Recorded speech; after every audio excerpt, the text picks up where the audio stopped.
Hello dear, हमारा जितने भी डियर स्टूडेंट है फर्स्ट ईयर के सबको वेलकम करता हूं। और आज का वीडियो फंडामेंटल का ये लास्ट वीडियो है, ठीक है।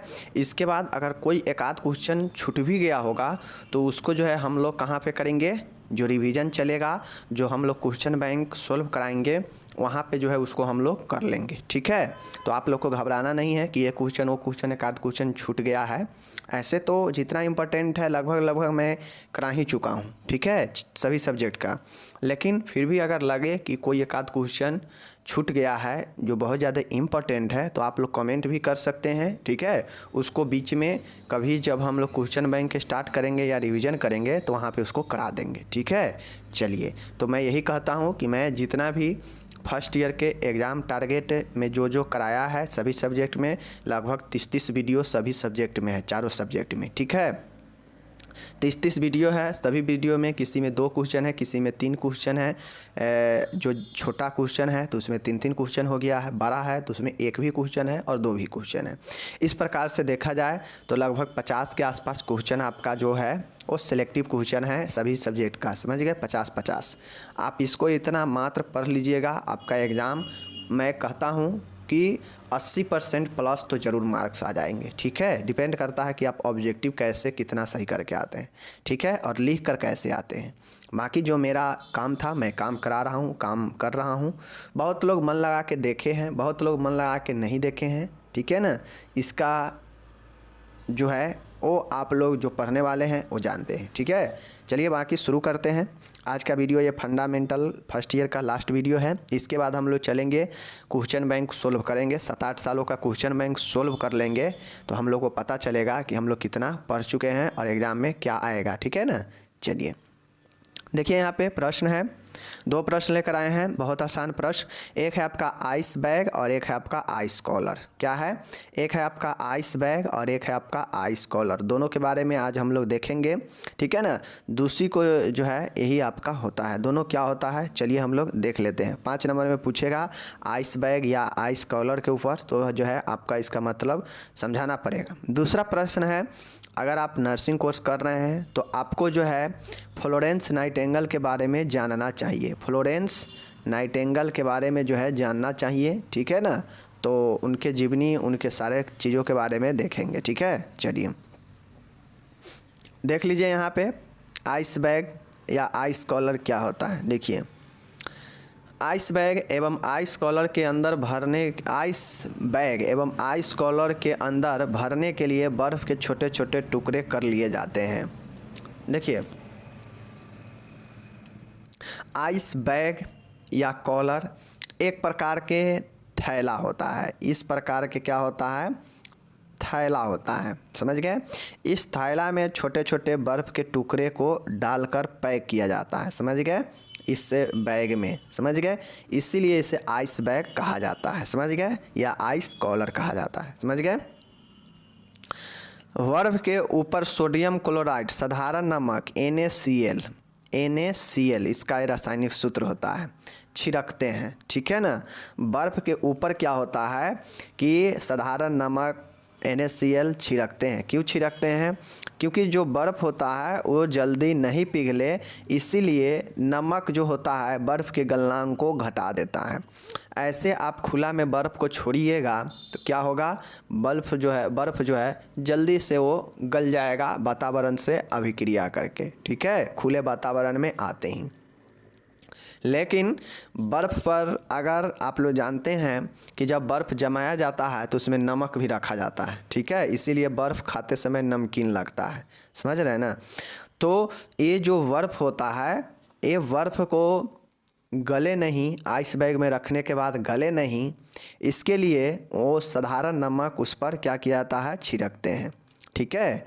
ये जल्दी पिघले नहीं इसलिए उस पर नमक छिड़कते हैं, क्योंकि जो नमक होता है यह बर्फ़ के गलनांक को घटा देता है। बढ़ाएगा तो बहुत ज़्यादा पिघलने लगेगा, घटा देता है ताकि जो गलनांक है वो घट जाए और बर्फ़ जो है पिघले ना, समझ गए। तो ये चीज़ समझ गए। चलिए अब यहाँ देखिएगा, आइस बैग के अंदर बर्फ़ डालने से पहले आइस बैग को चेक कर लेना चाहिए कि उसमें कहीं रिसाव तो ना हो।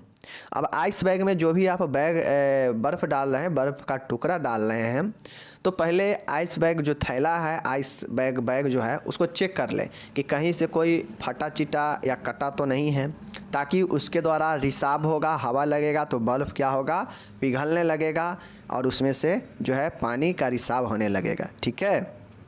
आइस बैग को बर्फ़ के टुकड़े से 1/3 भाग तक भर लेते हैं, फिर किसी चपटी समतल स्थल पर रखकर उसके अंदर की वायु बाहर निकाल देते हैं। ठीक है।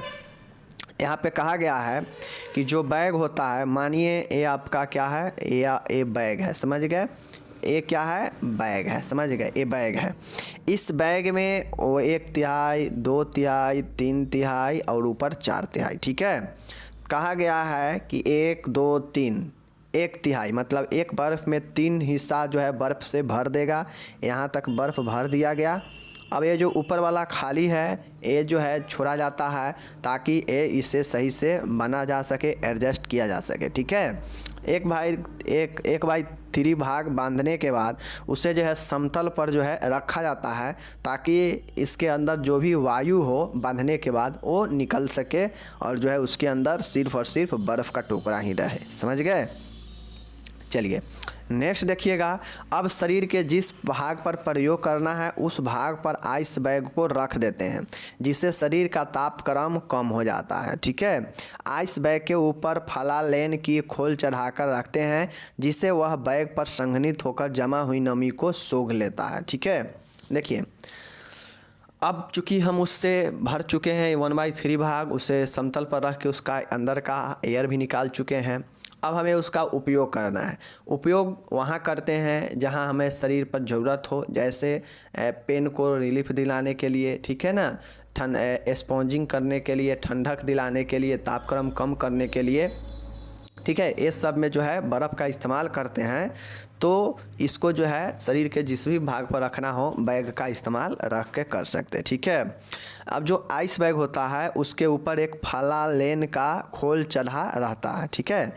जिससे बैग पर जो भी संघनित मतलब जो भी वाष्पित होने वाला है वो जमा हुई नमी को सोख लेता है। मतलब ऊपर जो नमी आता है तो उसको क्या करता है कि यह फलालेन सोख लेता है अपने अंदर। ठीक है। तो पूरे आइस कॉलर या आइस बैग का कहानी आप लोग जान लिए कि आइस बैग होता क्या है। ठीक है। अब यहाँ पे देखिए, आइस बैग को लगभग आधे घंटे तक लगातार रखा जाता है। उसके बाद कम से कम 1 घंटे का विश्राम करने देना चाहिए। ठीक है। अब जो आइस बैग होता है लगभग आधे घंटे तक जो है उसको शरीर के किसी भाग पर रखकर जो है उसका प्रभाव दे सकते हैं। ठीक है। बाकी ये जो होता है ये क्या करता है, दर्द से राहत दिलाता है, सूजन को भी कम करता है। ठीक है। तापमान को कम करता है। इन सभी चीज़ों के लिए आइस बैग या आइस कॉलर का उपयोग करते हैं। समझ गए ना। तो इसका आधे घंटे तक लगातार रखते हैं। उसके बाद जो है उसके बाद 1 घंटे तक जो है विश्राम करते हैं। ठीक है। तो जो है वो अपना असर दिखाता है आइस बैग या आइस कॉलर। तो आइस बैग या आइस कॉलर को आप लोग समझ गए। देखिए, किसी भी चीज़ को एक कहानी के तौर पर लेंगे समझ में आएगा। मैंने क्या बताया कि आइस कॉलर या आइस बैग क्या है। तो आइस कॉलर, आइस बैग एक थैलीनुमा एक बैग के समान रचना होती है, जिसमें बर्फ़ के छोटे छोटे टुकड़े को डाला जाता है। ठीक है। डाला जाता है। अब बर्फ़ के छोटे छोटे टुकड़े डालेंगे तो पिघलेगा। तो पिघलने से बचाने के लिए जो है उसको गलनांक को कम करने के लिए क्या किया जाता है, साधारण नमक, सोडियम क्लोराइड का जो है मिश्रण उसमें छिड़का जाता है, ताकि एक जो नमक होता है बर्फ़ के गलनांक को कम कर देता है और जो है यह पिघलता आसानी से नहीं है। ठीक है। इस कंडीशन में जब ये चीज़ें हो जाता है तो उसके बाद क्या करते हैं कि ये जो है 1/3 भाग बैग को भरा जाता है। ठीक है ना। 1/3 भाग भरने के बाद बर्फ़ से उसको क्या करते हैं, 1/3 भाग भर चुका है तो उसको क्या करते हैं कि समतल पर रखते हैं, ताकि उसके अंदर जो अगर हवा वगैरह भरा हो तो निकल जाए, सिर्फ बर्फ़ बचे। ठीक है।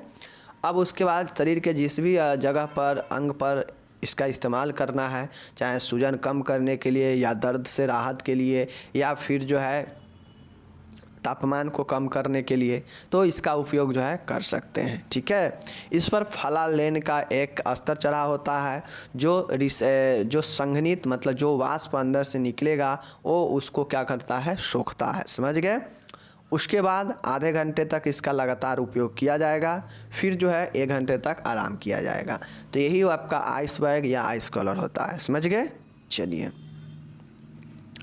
अब यहाँ पे देखिएगा हम लोग आ चुके हैं फ्लोरेंस नाइटिंगेल के बारे में। ठीक है, फ्लोरेंस नाइटिंगेल के बारे में, अबाउट फ्लोरेंस नाइटिंगेल। देखिए क्वेश्चन कभी नहीं पूछा है, लेकिन हो सकता है आपसे 5 नंबर में पूछ दे। ठीक है, तो ये नंबर 5 नंबर इम्पोर्टेंट है। चलिए हम लोग देख लेते हैं। यहाँ पे देखिएगा फ्लोरेंस नाइटिंगेल को आधुनिक नर्सिंग का जन्मदाता भी कहा जाता है। Means Florence Nightingale has been called the founder of modern nursing. देखिए जो फ्लोरेंस नाइटिंगेल है, इनको जो है आधुनिक नर्सिंग का जन्मदाता भी कहा जाता है। मतलब जो मॉडर्न नर्सिंग पीरियड है जो अभी के समय में चल रहा है या कुछ वर्षों से, तो जो है इनको जो है उस आधुनिक नर्सिंग का जन्मदाता कहा जाता है। समझ गए। चलिए फ्लोरेंस नाइटिंगेल का जन्म 12 मई 1820 को हुआ। कहाँ हुआ, तो इटली में हुआ था। समझ गए। वह अंग्रेज माता पिता की दूसरी बेटी थी। समझ गए।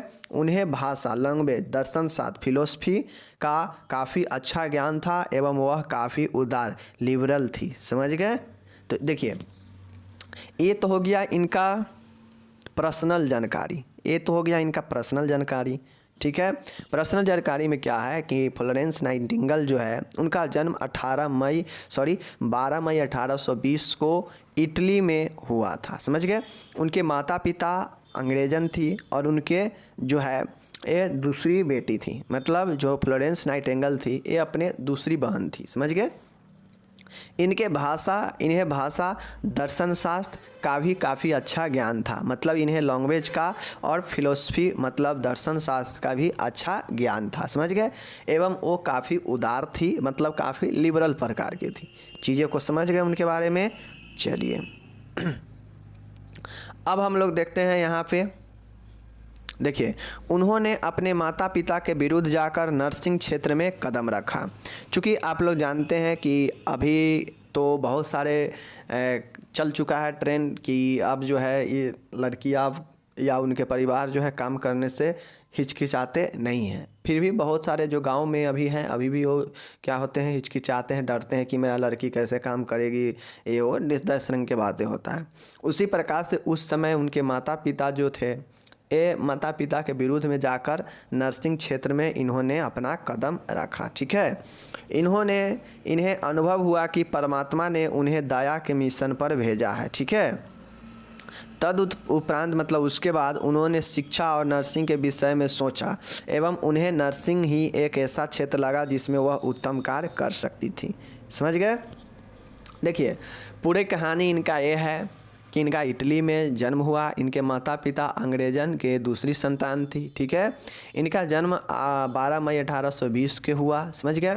ये काफ़ी लिबरल थी, काफ़ी उदार प्रकार के थी। ओके। इन्होंने अपने माता पिता के विरुद्ध जाकर इन्होंने अपना जो करियर है वो नर्सिंग के क्षेत्र में शुरू किया। अपना क्षेत्र नर्सिंग के क्षेत्र में कदम रखा। मतलब कहीं ना कहीं इनके माता पिता इनके विरुद्ध थे कि नहीं नर्सिंग क्षेत्र में नहीं जाना है। चूँकि इससे पहले इनके पास अच्छा नॉलेज था लैंग्वेज भाषा का और फिलोसफी मतलब दर्शन शास्त्र का। तो कहीं ना कहीं इनके माता पिता नहीं चाहते थे कि नर्सिंग के क्षेत्र में ये हमारी बेटी जाए। समझ गए। लेकिन इन्होंने अपने माता पिता के जो है विरुद्ध नर्सिंग के क्षेत्र में आया। ठीक है। उसके बाद इनको अनुभव हुआ कि गॉड परमात्मा ने इनको दया के मिशन पर भेजा है। मिशन मतलब किसी भी कार्य को करने के लिए जो है इनको दया के रूप में भेजा है कि किसी को दया दिखाकर काम किया जाए। ठीक है। इस मिशन पर भेजा है, इनको अनुभव हुआ।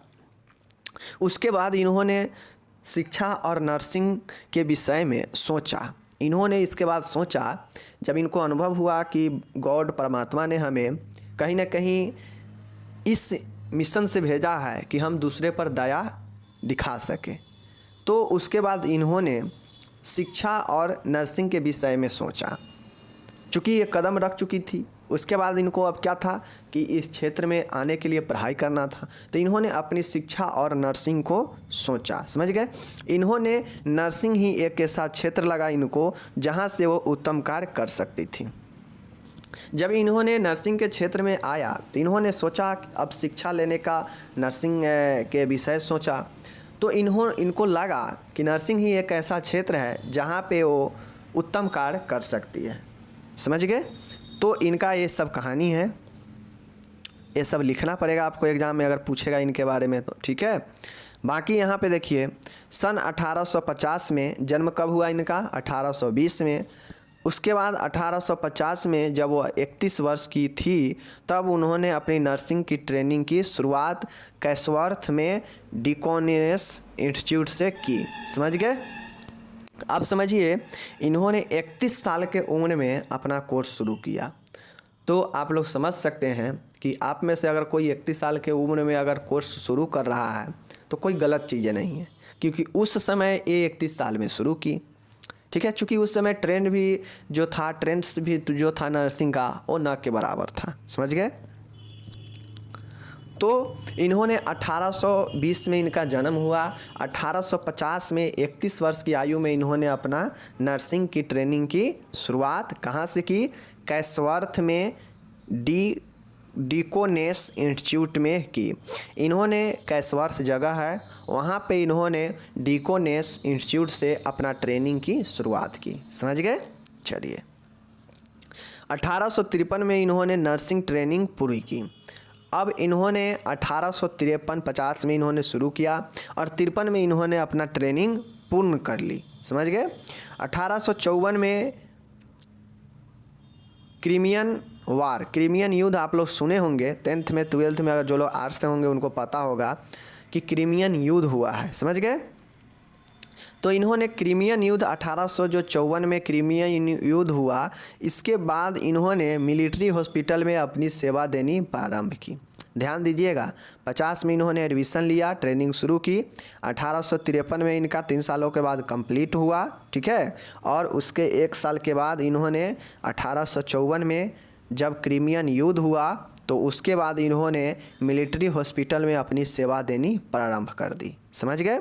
वहाँ उन्होंने मिलकर बड़े प्यार से, लगन से जख्मी सिपाहियों को नर्सिंग सेवा दी, जिससे काफ़ी सिपाहियों की जान बच सकी।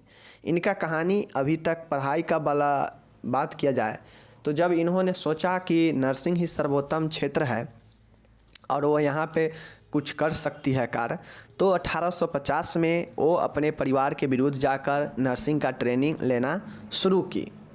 1850 में वो 31 वर्ष की हो चुकी थी। जब वो ट्रेनिंग शुरू की तो वह 1850 था।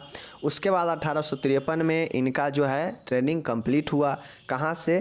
कैसवर्थ डिकोनेस से इन्होंने की। ठीक है, 1853 में इनकी ट्रेनिंग पूरी की। उसके बाद 1854 में क्रीमियन युद्ध होता है। उसके बाद बहुत सारे जो फोर्सेज होते हैं घायल होते हैं युद्ध में, तो जो मिलिट्री हॉस्पिटल होता है जो सैनिकों के लिए होता है, वहाँ पे इन्होंने अपनी सेवा देनी प्रारंभ की। जब इन्होंने अपनी सेवा देना प्रारंभ की तो युद्ध के बाद बहुत सारे सैनिक घायल थे जो यहाँ पे भर्ती थे, एडमिट थे, तो उनको ये बड़ी ही प्यार से और बड़ी ही जख्मी से सिपाहियों को इन्होंने नर्सिंग सेवा देना शुरू की। उसके बाद काफ़ी सिपाहियों के जो है ये जान बच सकी। समझ गए? तो इनका कहानी कुछ इस प्रकार से है।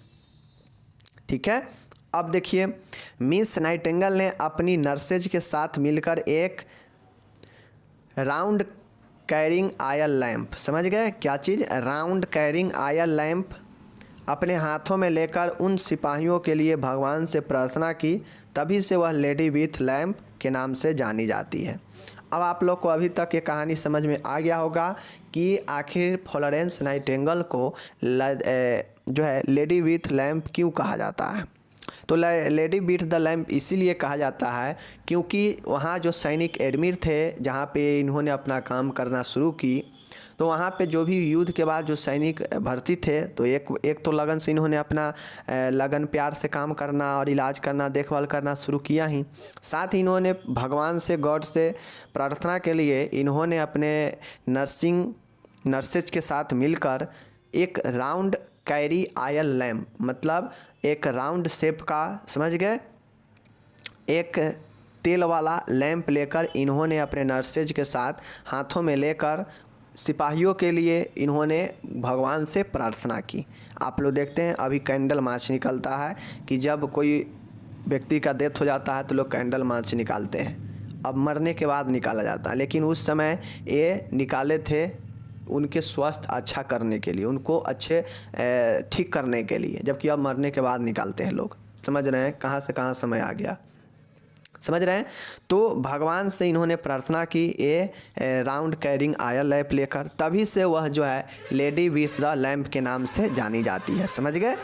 इसलिए ये नर्सिंग क्षेत्र का प्रतीक चिन्ह माना जाता है, इसलिए यह नर्सिंग प्रोफेशन का जो है प्रतीक चिन्ह माना जाता है, समझ गए। कौन सा? लेडी विद द लैंप, समझ गए। चलिए अब यहाँ पे कुछ चीज़ें हैं। 1860 में नाइटिंगेल ने नर्सेज शिक्षण स्कूल की स्थापना सेंट थॉमस हॉस्पिटल लंदन में की थी। यह नर्सेज प्रशिक्षण के लिए सबसे पहला संगठन कार्यक्रम था, ठीक है। अब देखिए इन्होंने इलाज के साथ साथ प्रशिक्षण के क्षेत्र में भी इन्होंने अपना योगदान दिया कि आगे इसका विकास हो, प्रशिक्षण का, नर्सेज का। इसको लिए इन्होंने 1860 में फ्लोरेंस नाइटिंगेल ने नर्सेज शिक्षण स्कूल की स्थापना सेंट थॉमस हॉस्पिटल लंदन में की थी, समझ गए। यह नर्सिंग शिक्षण के लिए सबसे पहला संगठित कार्यक्रम था, समझ गए, जो 1860 में फ्लोरेंस नाइटिंगेल के द्वारा सेंट थॉमस हॉस्पिटल में शुरू किया गया नर्सेज शिक्षण स्कूल, समझ गए। तो ये जो है आपका इन्होंने पढ़ने से लेकर, काम करने से लेकर और शिक्षण को, इसका विकास हो, इसके लिए भी इन्होंने कार्य किया, समझ गए। चलिए तो देखिए अब उनका वहाँ तक सब चीज़ ख़त्म हो चुका है, उनके पर्सनल डिटेल, काम के डिटेल, जॉब के लिए, मतलब टोटल चीज़ें हमें कहानी के तौर पे बता दी। अगर आप भी नहीं समझ में आता है तो एक बार वीडियो को और बैक कीजिए और देख लीजिए, समझ गए। चलिए फ्लोरेंस नाइटिंगेल द्वारा सेंट थॉमस हॉस्पिटल के नर्सेज शिक्षण स्कूल में कुछ सिद्धांत स्थापित किए गए। अब जहाँ पे इन्होंने नर्सेज शिक्षण स्कूल की स्थापना सेंट थॉमस हॉस्पिटल में की, वहाँ पे इन्होंने कुछ सिद्धांत भी इन्होंने दिया, स्थापित किया, ठीक है।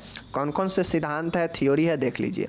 नर्स को अस्पताल में ही नर्सिंग का प्रशिक्षण लेना होगा।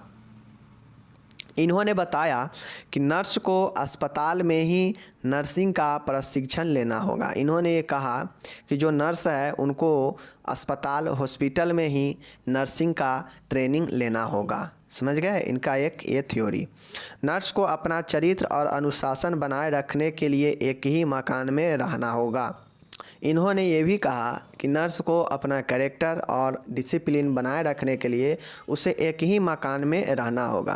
क्योंकि आप लोग देखते हैं कि बार बार जगह बदलने से जो नर्सेज होती है, चाहे कोई भी व्यक्ति है, अगर वो बार बार अपना अड्डा बदले, बार बार अपना जगह बदले, तो फिर उसके जो है लोग उसको वैल्यू नहीं करते हैं, लगते हैं कि इसका कोई वैल्यू नहीं है, ठीक है। तो इसके लिए अनुशासन और चरित्र के लिए नर्सेज को एक ही मकान में रहना होगा, इन्होंने कहा, समझ गए। चलिए नेक्स्ट यहाँ पे देखिए, नेक्स्ट है कि नर्स को शिक्षा एक नर्स द्वारा ही प्रदान किया जाए, ठीक है। इन्होंने ये भी सिद्धांत दिया कि नर्स को जो शिक्षा हो वो एक नर्स द्वारा ही प्रदान किया जाए, समझ गए। तो इसलिए देखते होइएगा कि जो नर्सिंग के स्कूल होते हैं वहाँ पे MSc nursing, BSc nursing, post BSc nursing, इन्हीं लोगों को जो है ट्यूटर के रूप में भर्ती किया जाता है। ऐसा नहीं है कि वहाँ पे डॉक्टर पढ़ाने आते हैं, ऐसा नहीं है, या कोई नॉर्मल इंसान पढ़ाने आता है, ऐसा नहीं होता है, समझ गए। जिस प्रकार से डॉक्टर को एक डॉक्टर पढ़ाई को एक डॉक्टर ही पढ़ाते हैं, उसी प्रकार से नर्स को एक नर्सिंग डिग्री वाला ही पढ़ाता है, समझ गए। शास्त्र एवं क्रियात्मक भाग, थ्योरी एंड प्रैक्टिस आपस में संबंधित होनी चाहिए, ठीक है। इन्होंने ये बताया कि थ्योरी और प्रैक्टिस आपस में संबंधित होना चाहिए। मीन्स जो थ्योरिकल पढ़ाई हो वो भी ज़रूरी होना चाहिए और जो प्रैक्टिकल है वो भी होना चाहिए, दोनों साथ होना चाहिए, दोनों एक दूसरे से रिलेटिव होना चाहिए। ऐसा नहीं है कि कोई थ्योरी ही पढ़ लिया तो वो जो है नर्स बन गया, ऐसा नहीं। इन्होंने सिद्धांत दिया कि थ्योरी और प्लस प्रैक्टिकल दोनों जो है संबंधित होना चाहिए, दोनों साथ होना चाहिए। तो इनका ये कुल 4 सिद्धांत इन्होंने सेंट थॉमस में इन्होंने दिया, ठीक है। तो ये चारों याद रखिएगा। क्या है कि नर्स को अस्पताल में ही नर्सिंग प्रशिक्षण लेना होगा। नर्स को अपना चरित्र और अनुशासन बनाए रखने के लिए एक ही मकान में रहना होगा, ठीक है। नर्स को एक शिक्षा एक नर्स के द्वारा ही दिया जाए, ठीक है। शास्त्र एवं क्रियात्मक भाग थ्योरी और प्रैक्टिस आपस में संबंधित होनी चाहिए, ठीक है। तो इन्होंने ये अपना सिद्धांत दिया, ठीक है। अब इसी के साथ मैं अपना आज FON का फंडामेंटल का जो रेगुलर सुबह 10 बजे क्लास चल रहा था, हर एक सप्ताह में आ रहा था, तो अब फंडामेंटल वाला जो भाग है हम लगभग कंप्लीट कर चुके हैं, ठीक है। जो भी इम्पोर्टेंट क्वेश्चन था लगभग कंप्लीट करा चुके हैं। मैं फिर से कहना चाहता हूं कि अगर एक आध क्वेश्चन आपका बच भी गया होगा जो आपको लगता होगा कि इम्पोर्टेंट है और हम मिस कर गए होंगे, तो आप बेखौफ जो है कमेंट में उस क्वेश्चन का जो है हेडिंग बता दीजिएगा कि ये क्वेश्चन सर अभी नहीं हुआ है और बहुत ज़्यादा इम्पोर्टेंट है। मैं उस पर विचार करूँगा और लगेगा कि वास्तव में इम्पोर्टेंट है तो जो है मैं जब क्वेश्चन बैंक कराऊंगा, रिवीजन कराऊंगा, तो उसमें जो है उसको शामिल कर लेंगे, ठीक है। बाकी आपका पढ़ाई बंद नहीं हो रहा है। ये जो रेगुलर मैं क्लास ले रहा था, समझ गए, जो वीडियो डेली डाल रहा था, ये एग्ज़ाम टारगेट से था, जो कि जाके एक प्लेलिस्ट में रह रहा था, जो आप जाके आप लोग देख सकते हैं, ठीक है ना। फर्स्ट ईयर का चारों सब्जेक्ट का उसको हम यहाँ पे समापन कर रहे हैं। इसके जस्ट बाद जो है अब मैं बता दूंगा कि जब ये फंडामेंटल आएगा या जब किसी दिन मैं बता दूंगा कि आपका रिवीजन में मैं ये सोच रहा हूँ कि पहले जो 7-8 सालों का जो क्वेश्चन है उसको रिवीजन कर लिया जाए। जो 7-8 सालों का जो क्वेश्चन है बैंक है उसको कंप्लीट कर लिया जाए, ताकि एग्ज़ाम में जाएं तो आपके क्वेश्चन कम से कम 70 से 80% का ऐसा तैयारी हो जाए कि आपको दिमाग में वो क्वेश्चन सेट हो जाए। तो मैं पढ़ा चुका हूँ, जो रेगुलर मेरे साथ है उनको बहुत ज़्यादा बेनिफिट हो जाएगा जब मैं क्वेश्चन बैंक तैयारी कराऊंगा। डेली बाय डेली वीडियो आएगा क्वेश्चन बैंक का 1-1 साल का, ठीक है, सभी सब्जेक्ट का। बाकी मिलते हैं अगले वीडियो में। धन्यवाद।